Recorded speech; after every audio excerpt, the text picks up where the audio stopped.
na khaunga, na khane dunga sarkar, who's presiding over the ED, why there is such a pathetic conviction rate of 0.5%? So the greatest liar has his believers.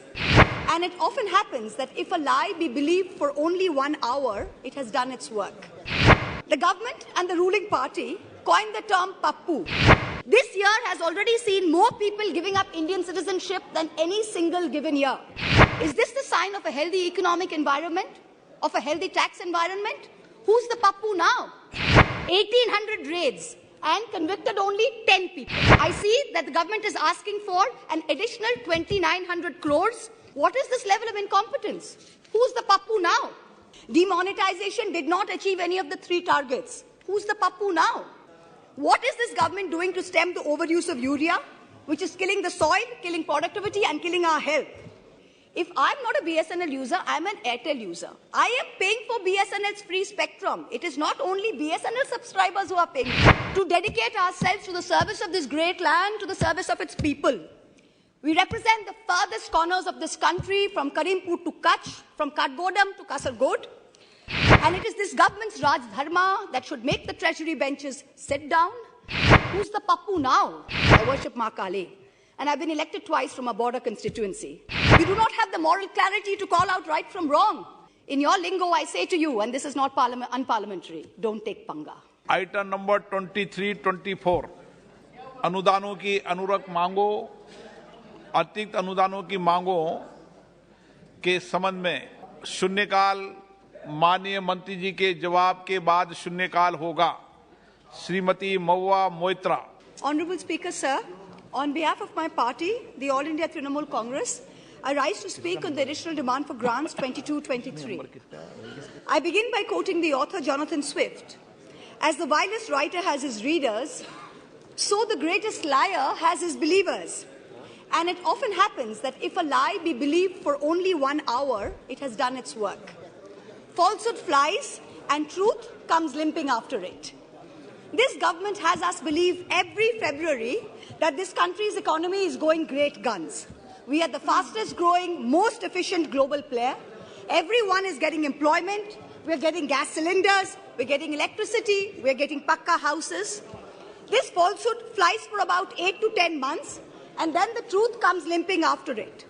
And now we are in December, and the government says it needs another 3.26 lakh crores of additional funds over and above the budget estimate. The government and the ruling party coined the term pappu. You use it to denigrate, to signify extreme incompetence. Let me use the next few minutes to point out what the data, the statistics tell us as to who the actual pappu really is. NSO numbers were out yesterday. Industrial output has shrunk by 4% in October to a 26-month low. The manufacturing sector contracted 5.6%. Manufacturing is still the biggest generator of jobs. 17 of the industry sectors that make up the index of industrial production have recorded negative growth rates. Forex reserves have fallen by $72 billion in under a year. The Honorable Finance Minister yesterday during question hour mentioned how apparently 50% of FII inflows into emerging markets are coming into India. Wonderful. But her colleague, the Minister of State for External Affairs, just last Friday, in response to a question in this very House, stated that almost 2 lakh people, 1,83,741 people, renounced their Indian citizenship in the first 10 months of 2022. This exodus in 2022 takes the total number of Indians renouncing Indian citizenship under this government in the past 9 years since 2014 to over 12.5 lakh people. This year has already seen more people giving up Indian citizenship than any single given year. High net worth individuals are willing to pay up to $1 million to get citizenship of Portugal, of St. Kitts, of Greece. Is this the sign of a healthy economic environment? Of a healthy tax environment? Who's the pappu now? There is an atmosphere of terror in this country with the sword of the Enforcement Directorate hanging over businessmen and high net worth individuals. The ruling party buys lawmakers for hundreds of crores, and yet members of the opposition represent 95% of lawmakers under investigation by the Enforcement Directorate. But forget politicians, they're tough. They can fend for themselves. Businessmen and high net worth individuals are soft targets. In the monsoon session, in response to a query from my honourable colleague from the JDU, Mr. Rajiv Ranjan Singh, the Finance Ministry informed this House that in the past 17 years, the ED has opened 5,422 investigations under the PMLA, but has convicted only 23 people. That is a conviction rate of a pathetic 0.5%. Since 2011, the ED has launched 1,600 investigations, 1,800 raids, and convicted only 10 people. In the supplementary demand for grants, I see that the government is asking for an additional 2,900 crores to buy land and ready-built accommodation, office accommodation for the Enforcement Directorate. The taxpayers, you and I, are paying for the ED's operations, for their prosecutions, for their investigations, for their foreign junkets. So do Parliament and public representatives have no right to ask this na khaunga, na khane dunga sarkar, who's presiding over the ED, why there is such a pathetic conviction rate of 0.5%? Is the ED's job only to harass people, or is it to actually track down and catch the perpetrators of financial crimes? What is this level of incompetence? Who's the pappu now? Members of the ruling party continue to spread falsehoods about the benefits of demonetization ad nauseum, with no regard to the actual data. You have not achieved the goals of a cashless digital economy. You have not achieved the goals of phasing out fake currency, even after 6 years of your dhamaka announcement. Currency in circulation has doubled from 18 lakh crores in November 2016 to 32 lakh crores in November 22. Cash management company CMS's cash index for ATM hit an all-time high this Diwali. Cash is still king. Demonetization did not achieve any of the 3 targets. Who's the pappu now? I've been reviewing the demand for additional grants, and there are various items in it that are shocking.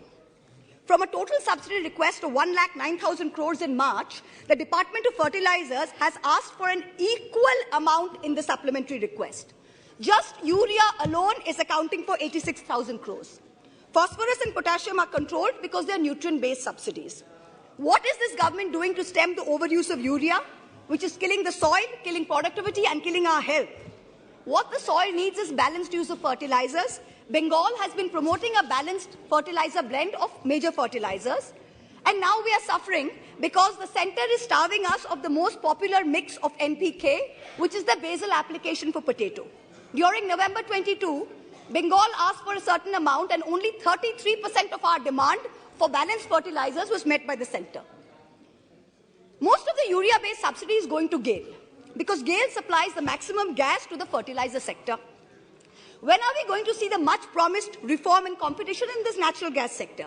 When are we going to see the promised transmission system operator, the unbundling of GAIL? Is the government hiding and protecting GAIL under the garb of providing urea subsidies to people? Nearly 2,000 crores supplementary demand is for large industry, whereas only 233 crores is for the MSME sector. But the MSME sector accounts for 90% of jobs in the industrial sector. These are very distorted priorities. About 45,000 crores demand is for Manrega and other rural employment schemes. This is far too little, far too late. The rural sector accounts for nearly 2/3 of employment in this country. Field reports suggest that only a very small fraction of rural households are getting Manrega jobs. That too not more than 30 to 40 days instead of the assured 100 days. That too, there's a 3 to 4 week lag in wage payment simply because there is inadequate allocation of funds. There is also no supplementary demand for subsidized food delivery under PDS. There's an overall anti-poor bias in the supplementary demand for grants.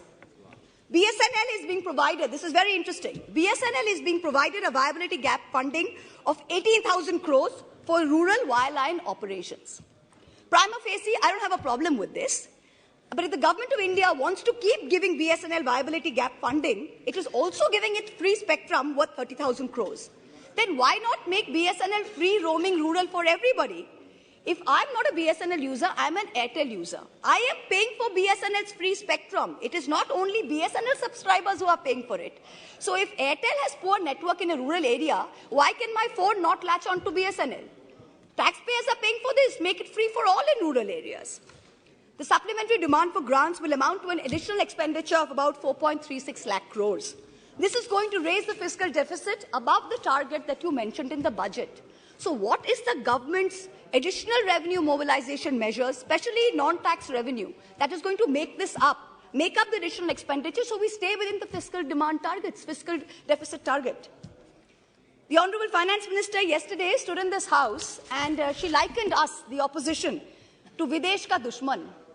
And she said, we have Jalan ka bhavna at India's growth. I stand here today to tell the Honorable Minister, wherever she may be, to tell this government, to tell this ruling party, that all of us here have given up our lives, our youth, our jibon, our jobon, as it were, to dedicate ourselves to the service of this great land, to the service of its people.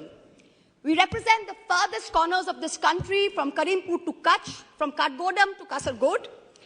It is our inalienable right to ask the questions of this government. It is our right to question your incompetence.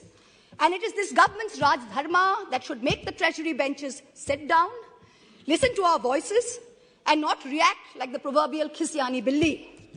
It requires enormous courage and tenacity to simply stand up here and speak the truth, and we are doing it. In contrast, the ruling party is moving from one incendiary issue to another, from the division of Bengal into North and South, to the Citizenship Amendment Bill, to releasing convicted lifetime murderers and rapists just before an election, to openly trying to challenge the judiciary into submission. You somehow keep hoping that you will scare India into submission and you will keep winning power term after term. But it's not working.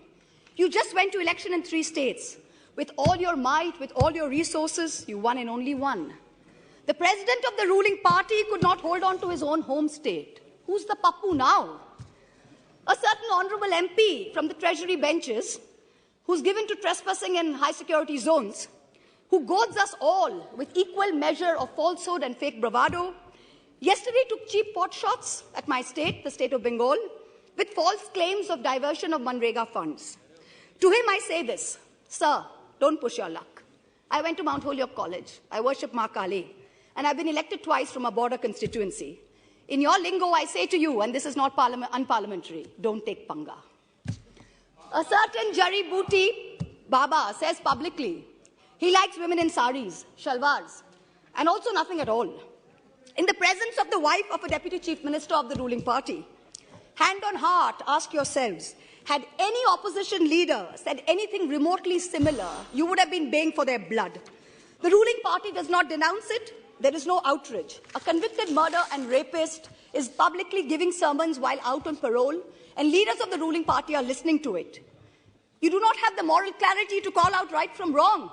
Who's the pappu now? People tell me to keep quiet, to make peace in the name of soft Hindutva. I am Hindu, but I refuse to play soft anything. What this country needs is an elected government which plays hard morality, hard legality, and hard economics. No soft anything. I urge this government and the finance minister to take control of the economy. And I urge the people of India to take control over who they give the reins of this country to. सवाल ये नहीं है कि बस्तियां किसने जलाई. सवाल यही है कि पागल के हाथ में माचिस किसने दी. This is a question that India needs to answer. Thank you very much. Jai Hind. ಹೆಚ್ಚಿನ ವಿಡಿಯೋಗಳಿಗೆ ಪ್ರತಿಧ್ವನಿ ಯೂಟ್ಯೂಬ್ ಚಾನೆಲ್ ಸಬ್ಸ್ಕ್ರೈಬ್ ಮಾಡಿ, ಬೆಲ್ ಐಕಾನ್ ಕ್ಲಿಕ್ ಮಾಡಿ.